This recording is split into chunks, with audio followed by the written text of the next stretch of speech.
este contacto quisiera compartir con ustedes dos highlights presentados en el último Congreso Europeo de Neurología que tienen que ver con esta iniciativa de empezar a entender mejor algunos biomarcadores en sangre o en líquido cefalorraquídeo que en esclerosis múltiple nos permitan entender si un paciente está o no teniendo actividad y si esa actividad empieza a ser controlada, es decir, empezar a seguir más allá de lo que usamos en la clínica y en la radiología, biomarcadores que nos ayuden a seguir mejor al paciente con esclerosis múltiple.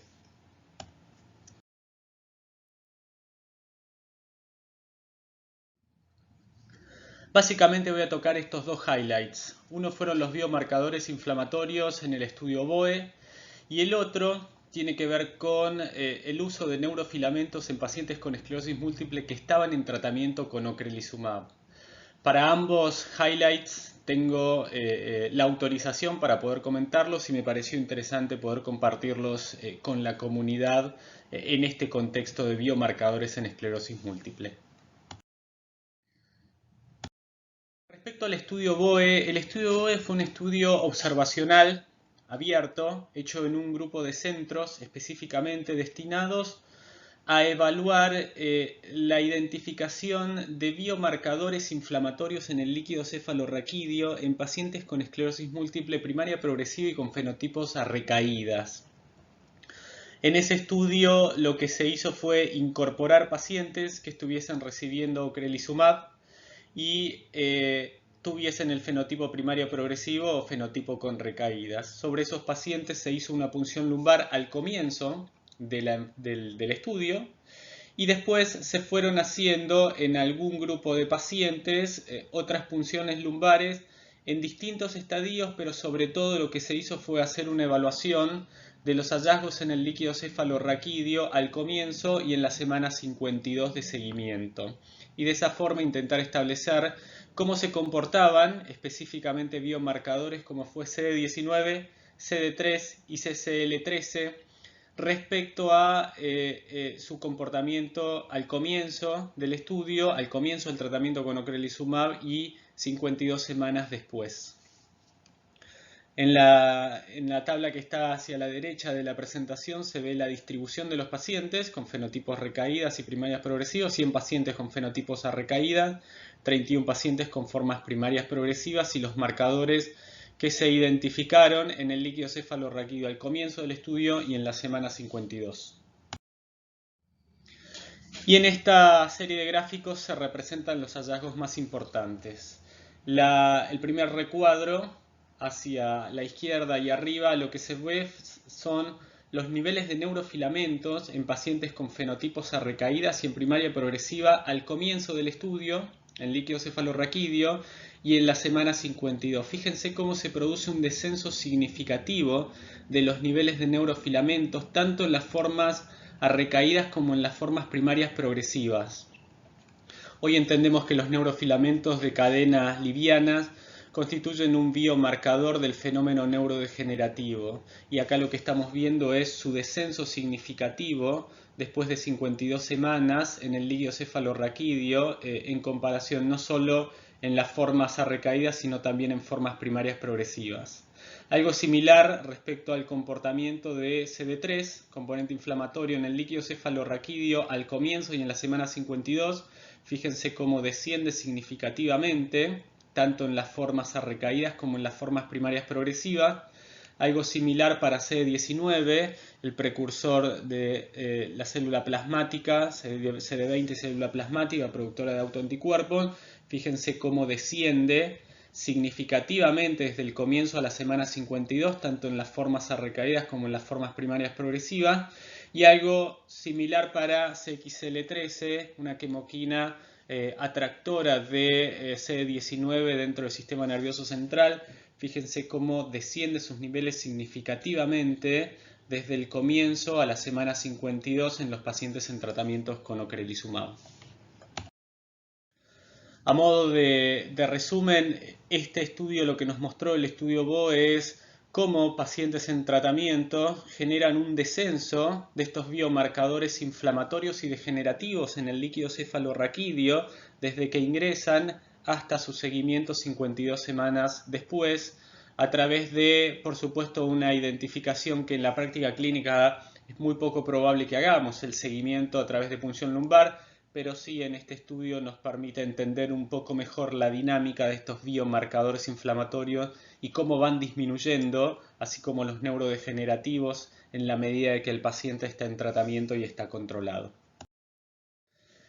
Los otros biomarcadores que querían comentarles tenían que ver con neurofilamentos de cadenas livianas, y para esto lo que se hizo fue analizar los pacientes que habían ingresado al ensayo clínico ópera 1, ópera 2 y oratorio, pacientes que habían recibido ocrelizumab con fenotipo recaída-remisión y con fenotipo primaria progresiva, y cómo los niveles de neurofilamento en suero y en plasma se comportaron durante el seguimiento en la medida de que los pacientes fueron evaluados en el ensayo clínico. Más allá del outcome primario del ensayo clínico, en este caso se hace el subanálisis del comportamiento de los neurofilamentos.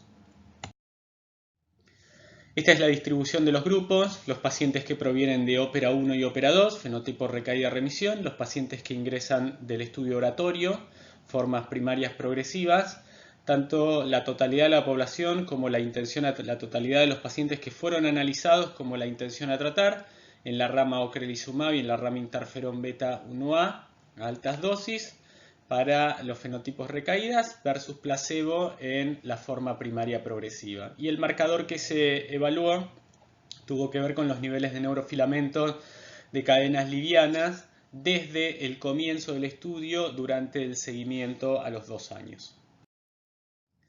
En este gráfico lo que vemos es cómo los niveles de neurofilamento en sangre van disminuyendo progresivamente a lo largo de que se inicia el tratamiento. Hay un mayor descenso en la rama ocrelizumab, pero hay un descenso significativo en la medida de que son tratadas los pacientes y se sostiene este descenso durante los 2 años, tanto en los niveles como en la reducción relativa de los niveles de neurofilamento. Y lo mismo para los pacientes con formas primarias progresivas.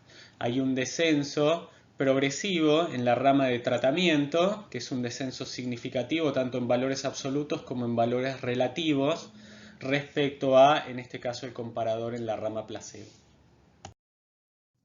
Esto quizás es el gráfico más importante respecto a biomarcadores y que tiene que ver con 3 o 4 mensajes interesantes de comunicar. Por un lado, tiene que ver con este gráfico con los niveles de neurofilamentos en pacientes con formas primarias progresivas y con formas a fenotipo recaída-remisión. Están por encima de individuos que no tienen la enfermedad. De controles sanos hay una elevación de los niveles en sangre, de los niveles de neurofilamentos, mostrando este correlato desde el lado de la patología, del fenómeno degenerativo y del fenómeno inflamatorio.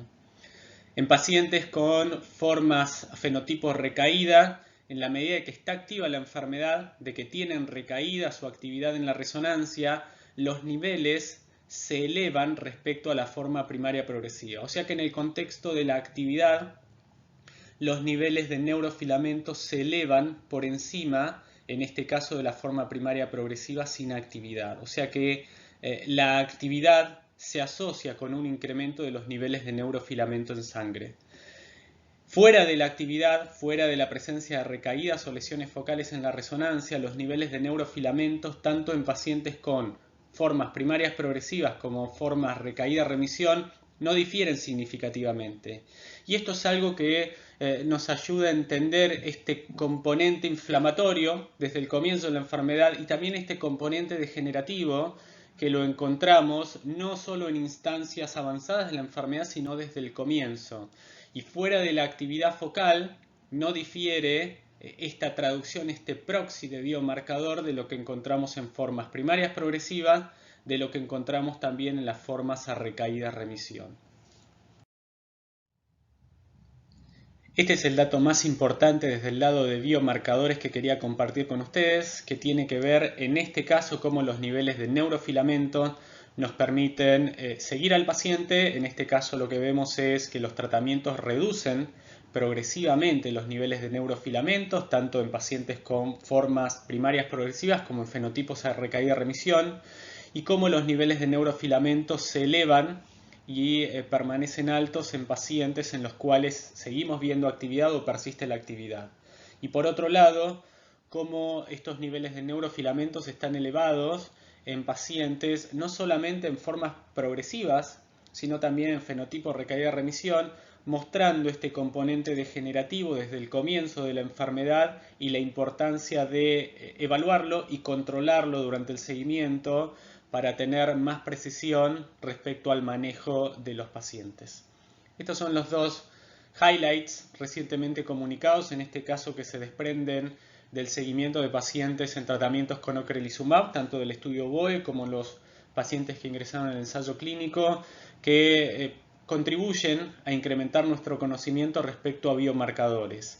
Neurofilamentos en líquido cefalorraquídeo y en sangre, y biomarcadores en líquido cefalorraquídeo, el componente inflamatorio, CD19, CD3 y CXL13 como quimoquina atractora del componente inflamatorio, en este caso CD19. Gracias.